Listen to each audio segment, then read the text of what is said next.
When Grand Theft Auto 3 came out in 2001, it changed what games could be. Not because it was bigger or louder, but because of the world it dropped you into. The game was made by a team of 24 people in Scotland. It was expected to do well, but nobody thought it would redefine game design for open worlds going forward. GTA 3 doesn't try to be inviting. It is hostile, cold, and ugly on purpose, a tone later games never quite matched again.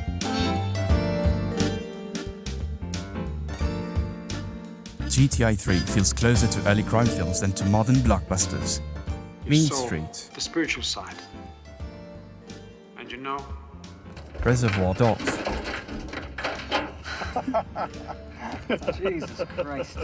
Taxi Driver, rough, limited projects that worked because they knew exactly what they were. GTA 3 fits into that category. Even though it's set in 2001, the city is clearly built on 1970s New York City.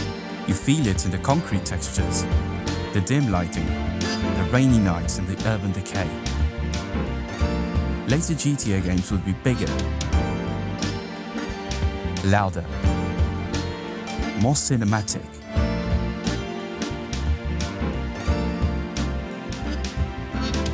But none would ever quite capture this gloomy, suffocating atmosphere again. GTA 3 isn't about being flashy, and just like its style, so is the story about an assassin without any larger ambitions, out for revenge and perfectly content with blending in.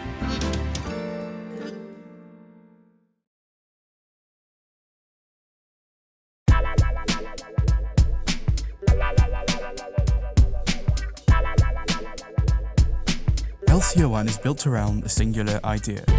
What if GTA 3 had been made after everything that came later? To achieve this goal, everything had to be reimagined, from the expansive world and gameplay of San Andreas, all the way to the presentation brought by Rockstar Leads Stories games, as well as smaller hints from their successor titles. The map, vehicles, characters, and even art direction have all gone through significant changes.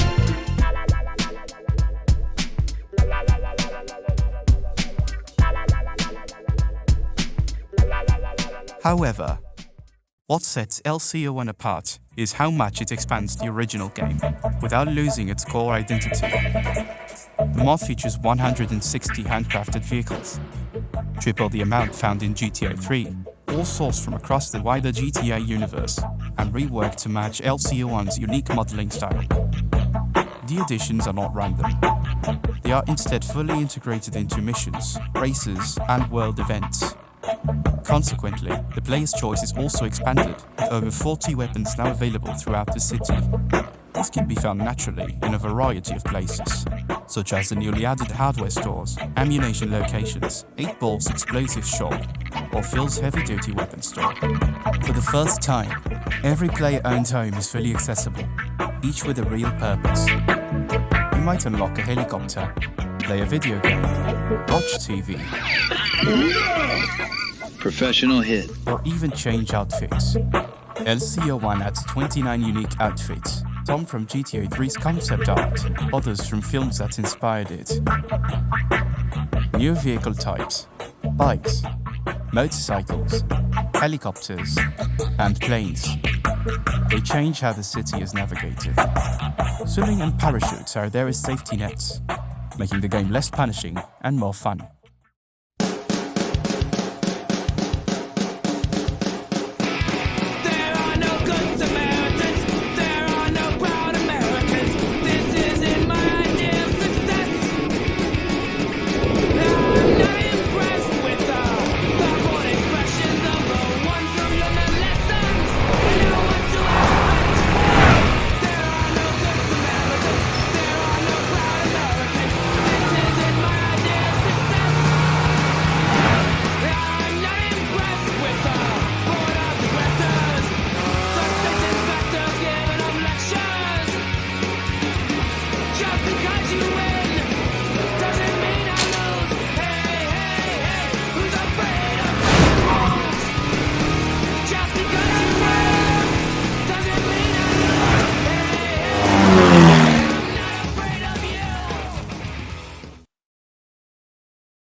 Liberty City has been expanded to its core, more alive than ever before. While walking its streets, you will find yourself immersed in its distractions, from the soulful sound of music played by the city's buskers to the residents using their phones or pulling out their umbrellas when the rain falls, as well as buying sodas from vending machines and drinking them during their daily commutes. The city is composed of 3 islands. Portland is where the city rots.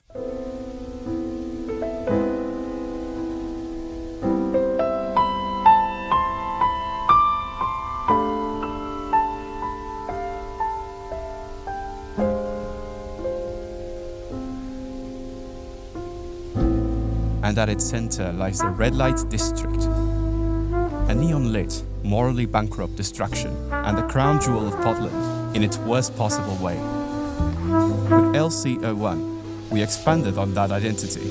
The Red Light District now leads even further into Taxi Driver's vision of New York City.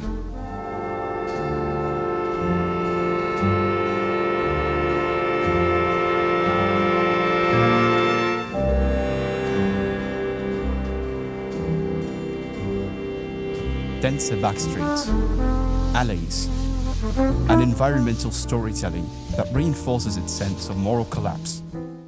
Then, there's Staunton Island.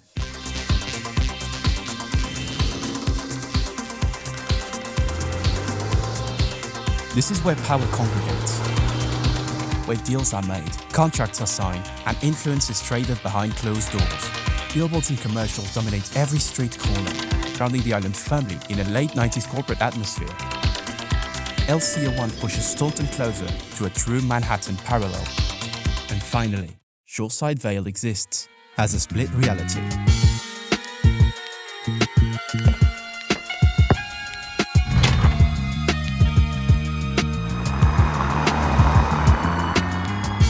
Wichita Gardens is about getting by. Cedar Grove is where the wealthy disappear to. LC01 changes how the island is laid out, adding roads and access points so movement feels natural instead of padded out with long drives and forced stunts.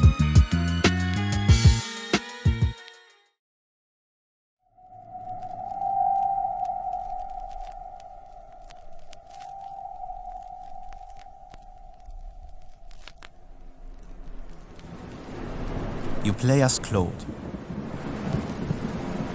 a man of almost mythical stature who never utters a single word. Out for one thing, and one thing only. Revenge. Get in the back! Ah!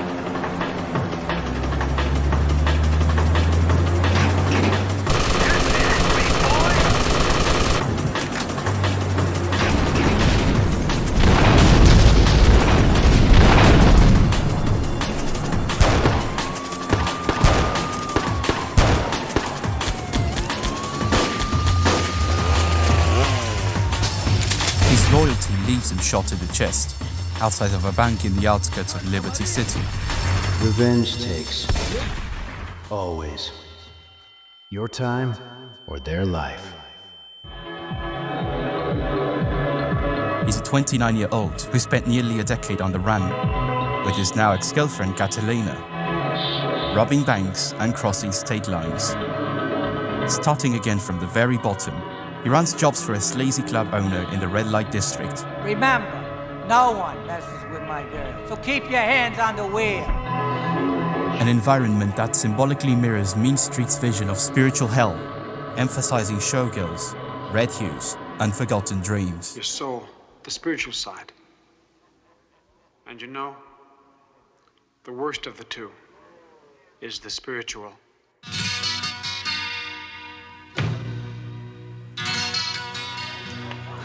Want you back again.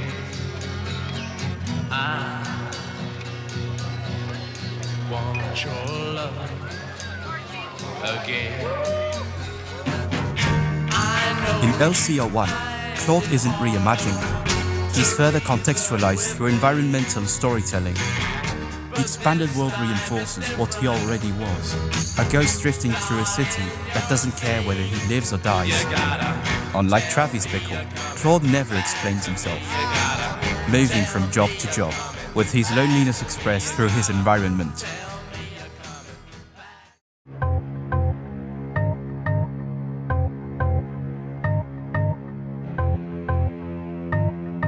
LCO1 expands GTA 3's mission structure by blending ideas from later games with concepts pulled directly from the original design document, many of which were simply too complex for 2001 standards.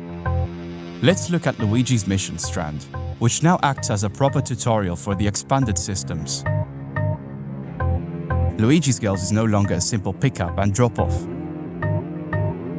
Instead, you're tasked with driving two girls. One functions as she did in the original game, while the second, Trixie, returning from the beta, now introduces the prostitution mechanic through dialogue. Hey, honey, I know a few girls who would like you, sugar. You ever catch one of them under the streetlight? Don't be shy, sweetie. Catch you later, baby. Along the way, Mickey gives Claude a pager on Luigi's order. Luigi's busy, but he asked me to give you this. Just as outlined in the design document, instead of having it without an explanation. Don't Spank My Bitch Up is no longer a basic pay and spray tutorial.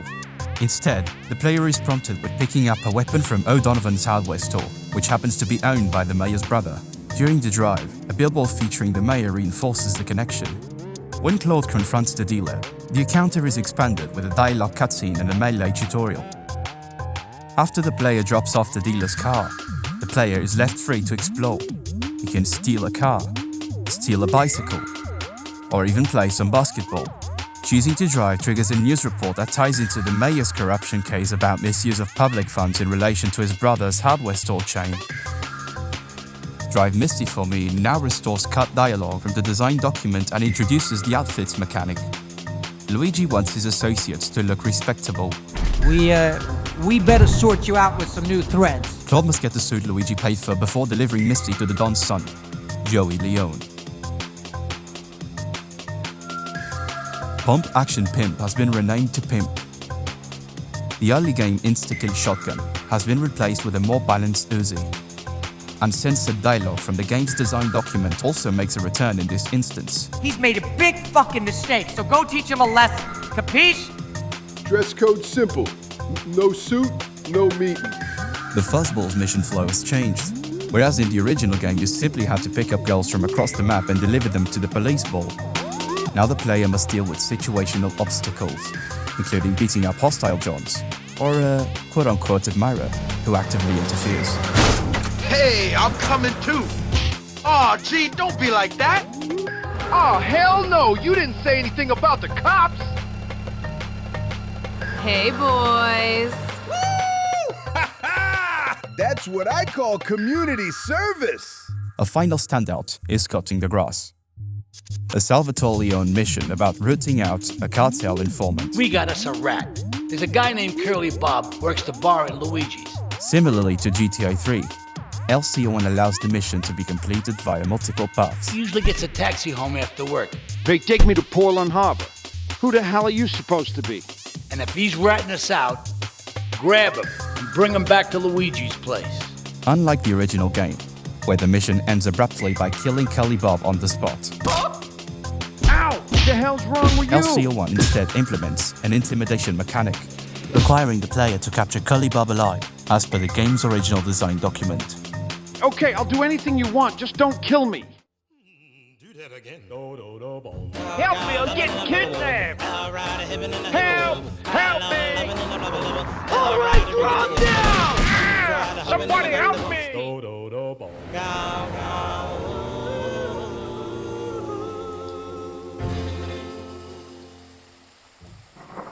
Hey, wait.